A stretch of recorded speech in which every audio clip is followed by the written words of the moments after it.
I was running through the cane, and the cane blades are very sharp in the summertime, and I was cut to pieces. Then, when the sweat got in, it really stung, and I said, I'll never run in that cane field again. This is the cane stripper, and it's a unique thing. I think my dad may have made it, or maybe Dave. I'm not sure. This looks more like Dave with the fancy stuff on the end. So get a good grip on it, because you have to have a good grip. And you come up as high as you can. Let's go a little bit higher than that, Dawn. Let's start about here. What do you think? Yeah. And then you start down and you strip. It really takes a strong person. But if I bang on it, I can get it. You go all the way down to where the cut's going to be. And you can tell it's good cane because the ants are on it and going after the sugar. See the ants on it?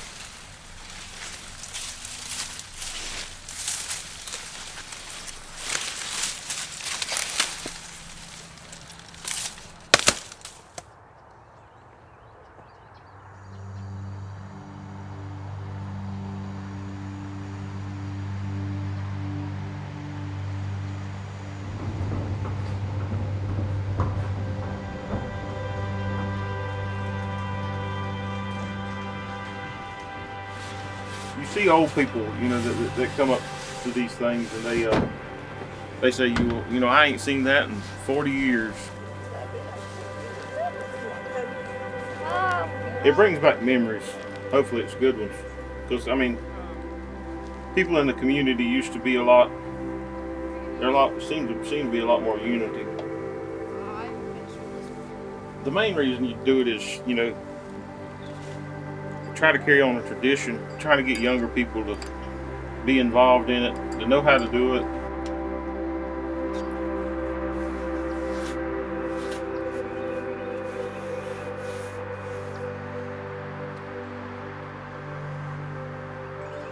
I don't know if everybody that I know, I don't know but 2 people that's younger than I am to do it.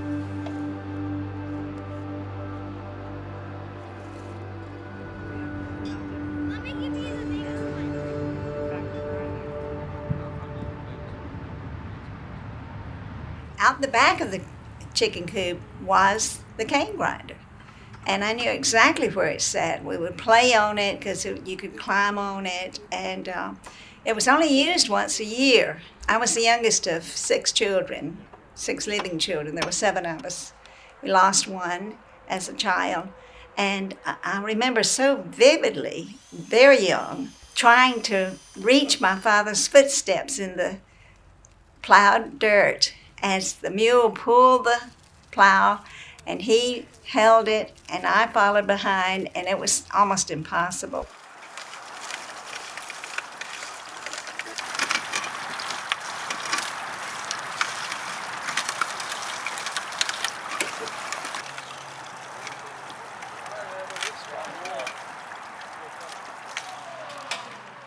One of the really intriguing things about the whole thing, too, is the fact that this was the only source of sugar for so many years, until refined sugar came along. So it was an absolute necessity for making all kinds of things.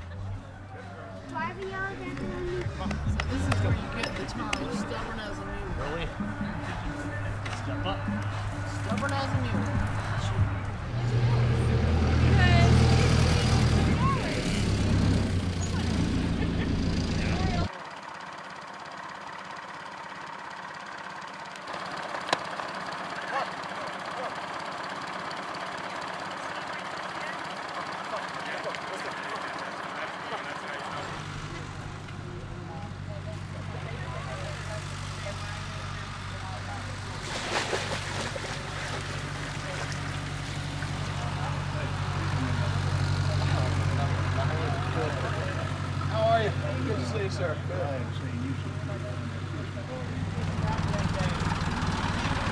Just push that down to the top. We'll move the pressure brakes over there.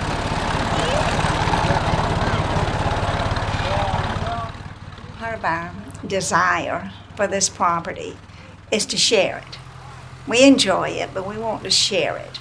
And we thought this might be one of the ways that we could share it is by setting up a cane grinding and a cane ball.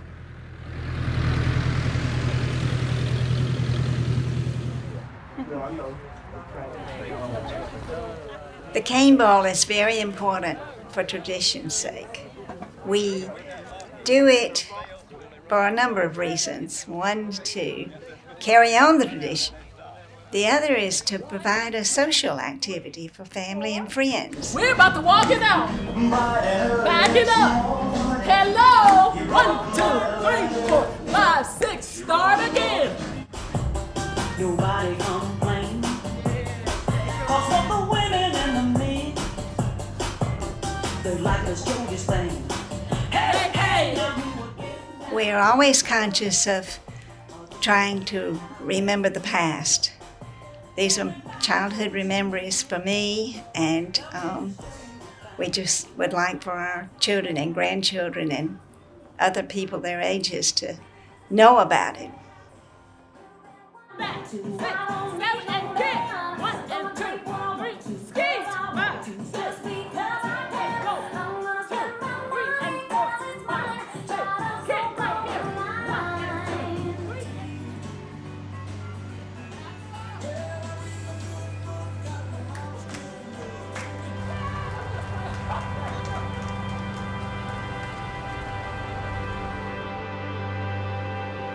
We've done it all my life. You know, I've got pictures of me as a baby around the syrup pot.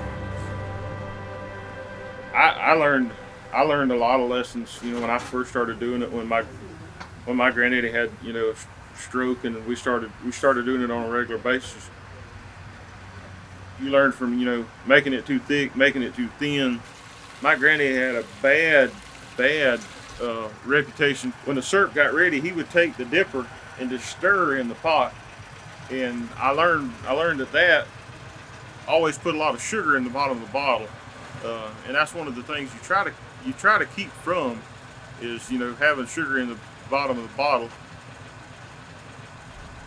The youngins in the older days, you know, it was real nice to have that sugar in the bottom of the bottle, because you could take a piece of wire and get that hard candy out of the bottom of the bottle, and that was, you know, that was just enjoyment to have that candy at the bottom of that bottle.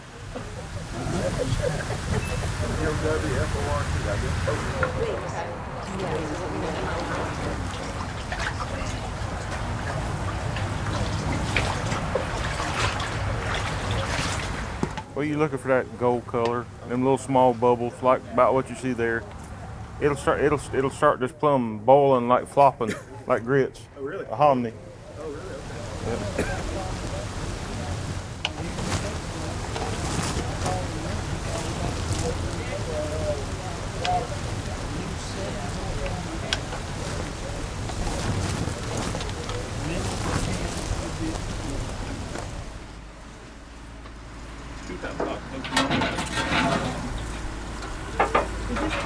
Mama puts it in baked beans, and that's pretty good. I've put it on, you know, put a ham in the oven and rub the ham down good when, you know, it makes it have a sweet taste. People would take them cat head biscuits and poke a hole in it and pour syrup in it.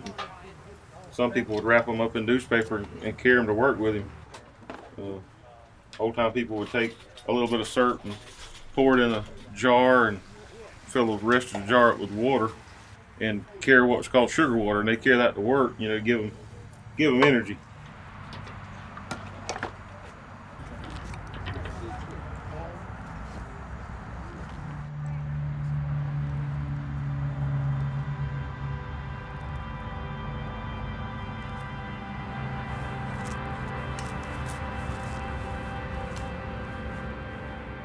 A lot of younger people, I'm not saying that the way I was raised was right, but a lot of the younger people is not raised to work.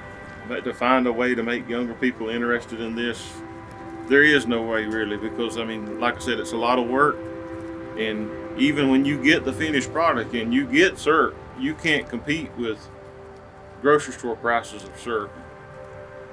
I think it's a dying art that will eventually will eventually fade away.